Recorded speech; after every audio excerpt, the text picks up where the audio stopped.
Ladies and gentlemen, now in today's video, we're going to be talking about everything mounts in the global version of Ni no Kuni Crossworlds. I want to talk about the base of the system and then cover every single mount currently available on global and how to get that mount. And spoiler alert, a few of them are just hard paywalled and I think will be for the foreseeable future as well. But there are a few cool mounts that you can get as free to play, like this one, for example, the Kingdom mount. Just got this today at level 10, and this one is like a really easy one to get. Especially as the game moves forward as well, and like fully max out. So anyway, let's go to the mounts page. So it's under character here, and then mounts. Now, the really cool thing with mounts is that all of the CP, the combat power that you get, because again, pretty much everything in this game feeds into your combat power, is shared between all of your characters. So as you collect and upgrade a mount on your main character, all of that is applied to any characters that you create in the future, which is incredibly handy for like speed leveling alts. Now, in terms of the combat power that you get from mounts, you get 100% of the one that you currently have equipped, and you also get 30% of any one that you don't have equipped. So, there is a huge incentive CP-wise for fully collecting like all of the mounts and leveling up all of the mounts and maxing them out. And again, this game just has like infinite gacha systems. It really is pretty damn wild. So yeah, one of the cool things as well, which I kind of wish was just available on the base of the mount, is once you've got a mount to 6 stars, you can actually dye that mount and change its color.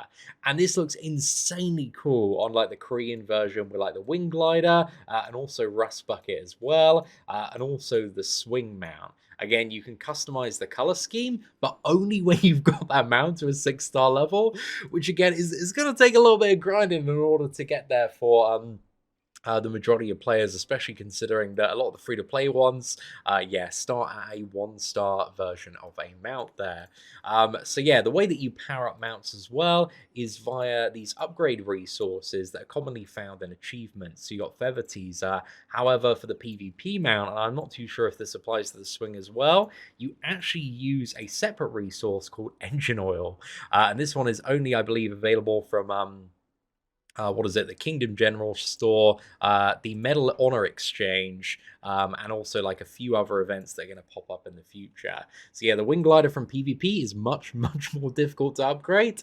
But anyway, let's kind of take it back to basics and focus on the mounts that you should be looking at as a free-to-play. So the cat is infamous on the global version. If you fought a world boss, you'll constantly see like this stream of cats just like charging at the boss, and it is rather quite amusing. But yeah, the cat is kind of the main like starting mount, and also as you progress through the story, you're going to get like additional upgrade materials to evolve it from like 1 star at the beginning all the way up to 6 stars if you like fully complete the story as well. So this is a mount that like can be fully upgraded to 6 stars, and you get the amber as you progress further and further in the story. So that means it's free to play if you want. Again, you can focus your resources on the cat and not feel guilty, but also get to enjoy kind of the visual appearance of other mounts as you unlock them. And currently there are 4 mounts, at least to the best of my knowledge, that are accessible to free-to-play and free-to-play friendly, although they do require quite a bit of work. Again, the easiest two, the cat, you get it right at the start. The Rust Bucket is via Kingdom level 10 and the Kingdom store there. However, the other free-to-play one is the Wing Glider. Now, you get this via PvP, and this is maybe a little bit of a slow journey for most free-to-play. It's probably going to take you anywhere between, I think, about 4 to 8 weeks to get this. But again, it is a very, very cool mount. So yeah, this one is available if you do like Battlefields, Duel Yards. You'll get like a few points every single day and rewards kind of based on your bracket. Again, even for number 1, it's a very slow drip of honor medals here. What appears currently to be the significantly more prosperous source for these medals is Lava Valley. So this is the PvP mode that is only available currently on the European version on Sunday evening and Tuesday evening. So you got like a 2-hour time window to try and get as many matches in and farm as many of these as you possibly can.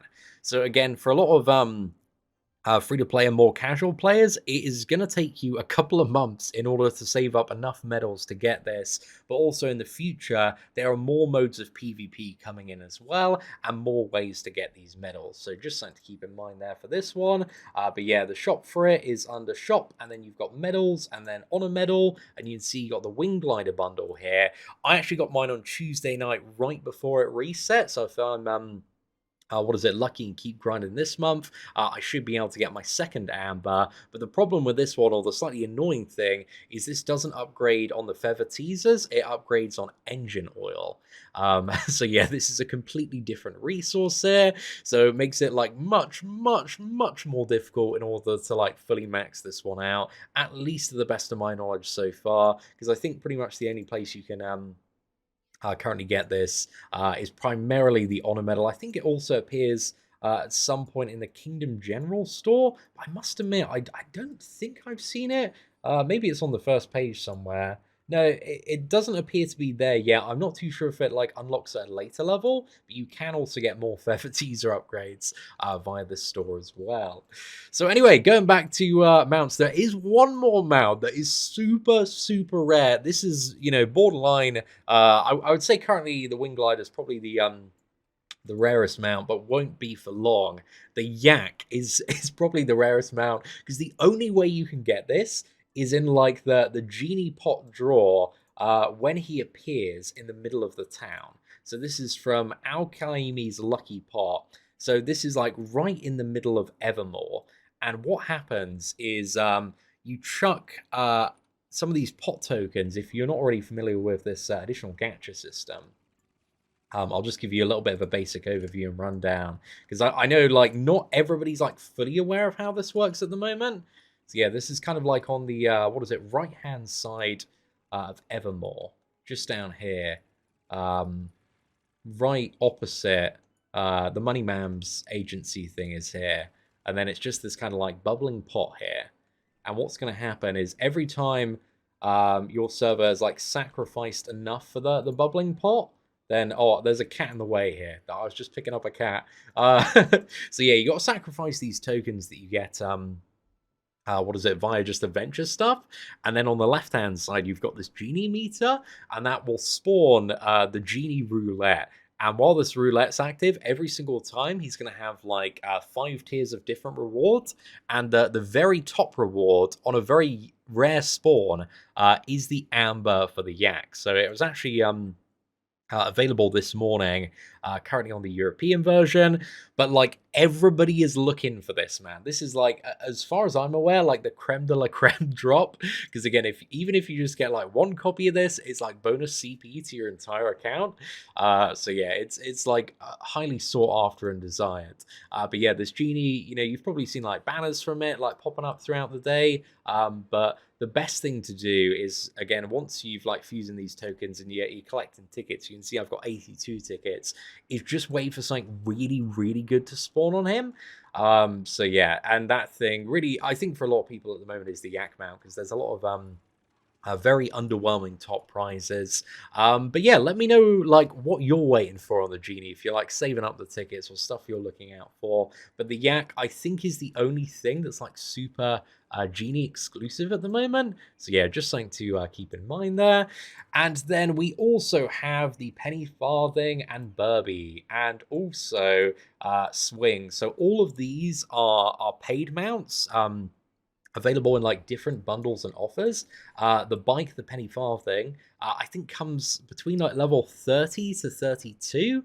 And you know, if you whaling in this game, dude, like again, a 6-star mount is pretty OP early on. Again, it's like a very enticing offer. I remember like, dude, when the global version came out, I'm a bit of a whale. I was just whaling. I got the Burby. I think around like level 20 or something, and was like, you know, oh wow, that is a 3-star. It's so much better than my 1-star. I'm going to put all the upgrade resources into it. And then like I got to, what was it, 30, 32, and it was like, oh, just a 6-star mount there. So something to be aware of if you are, you know, a whale and new to the game, is the 6-star comes very quickly. But again, you know, even unequipped mounts and your entire collection gives 30% CP. But if you are a whale, Penny Farthing appears to be the mount to focus on for getting like massive CP stats. You can see this is giving me like a 21k CP boost here, so certainly not too bad. And then we got the swing, which is the end game one, and we'll talk about that in a second. So again, because I've already whirled and brought up these offers, man, I currently don't have them available in the store, but the bird one I think was just past level 20, and the bike one is just past level 30, just in terms of where it does pop up there.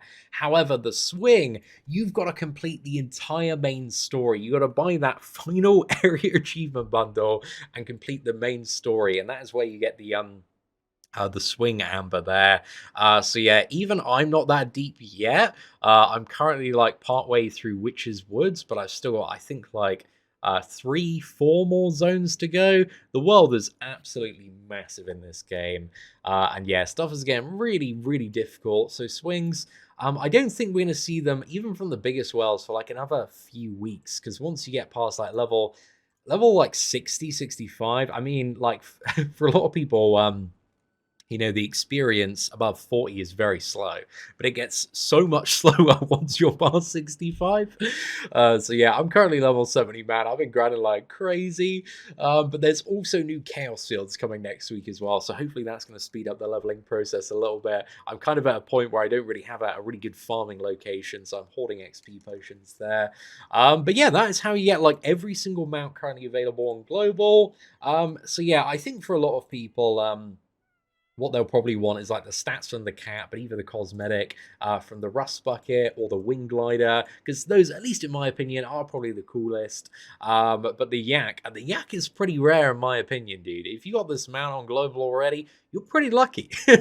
Like this one, I kind of love it because it doesn't really like favor anybody. You just got to have you know, the right luck and enough tickets on this pot as well. It's not something that whales can just buy, because you know, I've tried to get some prizes early on before I realized that the yak was in that pot, and just wasted like 1,000 tickets and just got absolute garbage. So the yak really is the prize of gacha at the moment. But also, just as a bit of a general tip and guidance, you know, the mount upgrade materials are available in most shops, as we saw there in the Kingdom shop. They also are additionally in the PvP shop, but kind of the general like feather dusters, you know, it doesn't really make sense to spend your PvP rewards, at least in my opinion, buying those when they are like so readily available everywhere else. The general way to get like these mount upgrades is really just achievements. If you have a look in your achievements, literally there is so much stuff, just an absolute mountain of stuff that will give you thousands and thousands of feather teasers. So when it comes to upgrading your mounts, really you just got to focus on achievements, and a lot of this stuff is just like general gameplay. It's like do content, beat bosses, you know, that's really just a lot of it. And you can see I'm like very, very deep into a lot of these now, but especially kind of like initially leveling up your account. Not only are you getting like you know, bonus CP, but you're also getting like a mass of these feather dusters to upgrade your main mount. But the thing is, like, again, as a new player, you kind of want to pick one mount and focus on it. And I think due to the inaccessibility for upgrade materials for the majority of mounts, if you're not spending money on this game, I at least to the best of my knowledge and understanding so far, I think it is just best to focus on the cat. And again, if you are getting a little bit sick of that cat appearance, which I imagine a few of you will be kind of moving forward, you can just change the appearance of your mount. You see, like, I got the cat here. I can just have the bird equipped as an example. So yeah, there's like a lot of different ways to do it. But anyway, ladies and gentlemen, hopefully this you know, guide and overview for mounts in general was useful. And if you did enjoy it, please do smash that like button. That'd be greatly appreciated.